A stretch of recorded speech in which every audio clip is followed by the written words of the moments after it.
بسم اللہ الرحمن الرحیم۔ میرے انتہائی قابل احترام بزرگوں، بھائیوں، السلام علیکم ورحمۃ اللہ وبرکاتہ۔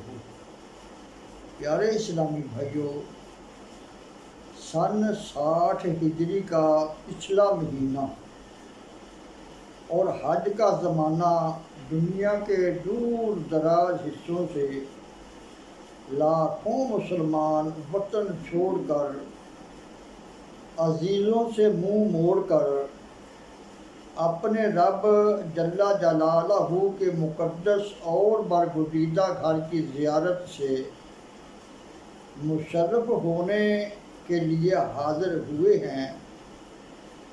دلوں میں فرحت نے ایک جوش پیدا کر دیا ہے اور سینوں میں سرور لہریں لے رہا ہے کہ جہاں ایک رات بیچ میں ہے، صبح 9 تاریخ ہے اور مہینوں کی محنت وصول ہونے اور مدتوں کے ارمان نکلنے کا مبارک دن ہے۔ مسلمان خانہ کعبہ کا طواف کر رہے ہیں۔ مکہ معظمہ میں ہر وقت کی چہل پہل نے دن کو روز عید اور رات کو شب برات کا آئینہ بنا دیا ہے۔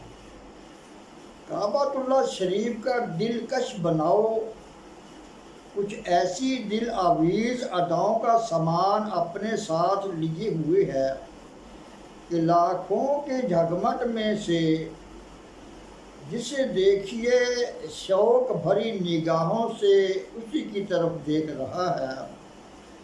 معلوم ہوتا ہے کہ سیاہ پردے کی چلمن سے کسی محبوب دل نواز کی پیاری تجلیاں چھن چھن کر کے نکل رہی ہیں، جن کی ہوش ربا تاثیروں اور دلکش کیفیتوں نے یہ مجلس آرائیاں کی ہیں۔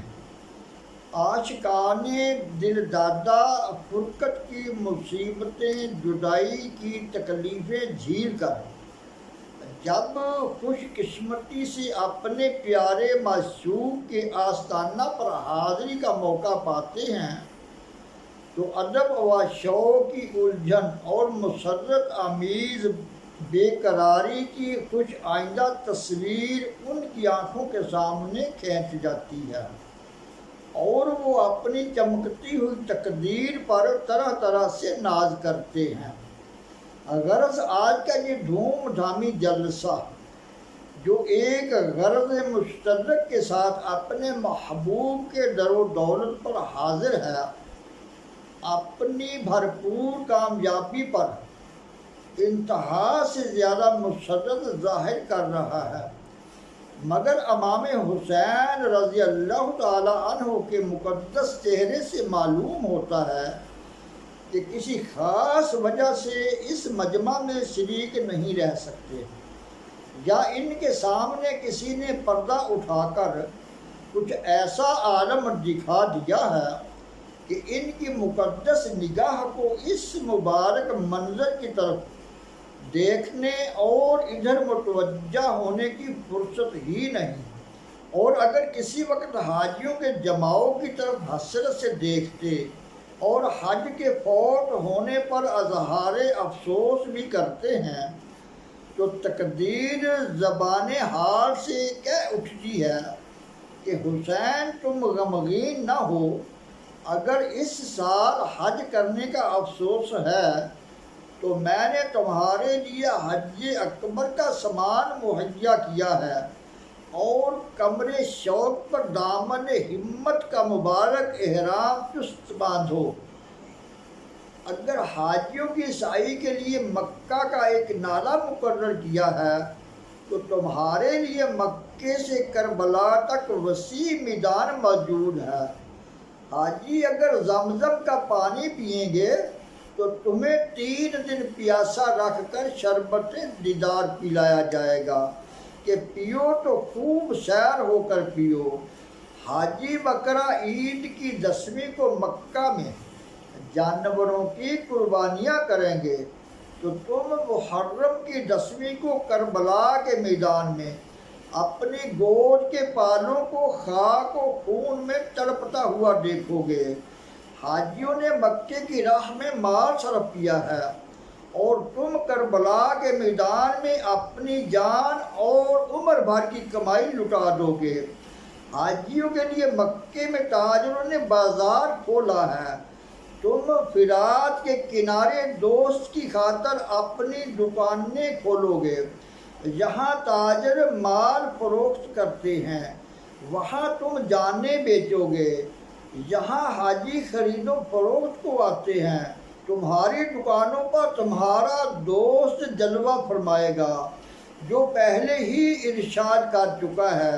ترجمہ: بے شک اللہ تعالیٰ نے مسلمانوں کی جانیں اور مال جنت کے بدلے میں مول لے لیے ہیں۔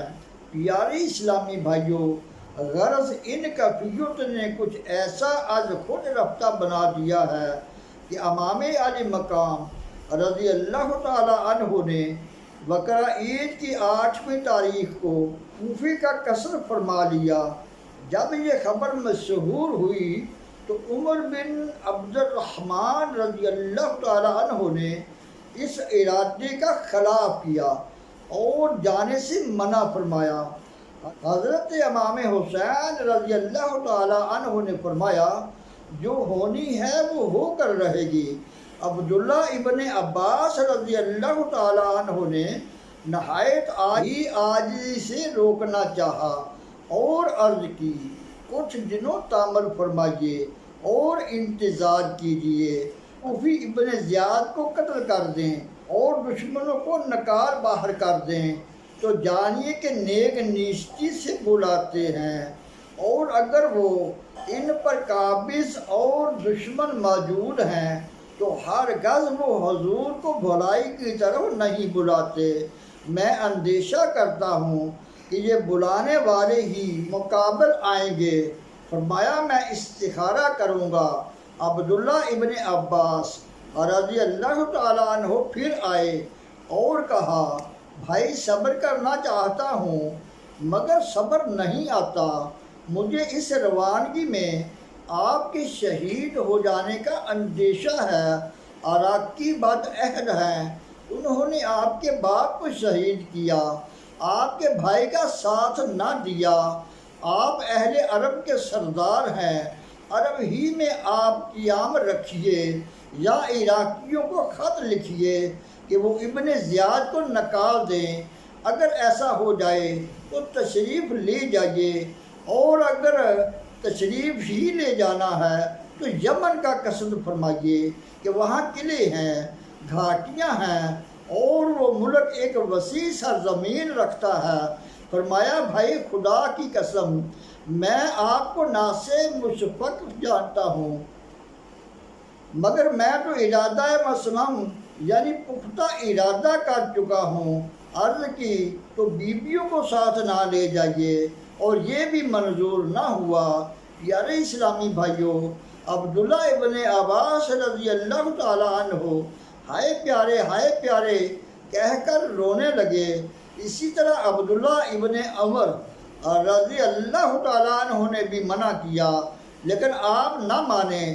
انہوں نے پیشانی مبارک پر بوسہ دے کر کہا، اے شہید ہونے والے، میں تمہیں خدا کو سونپتا ہوں۔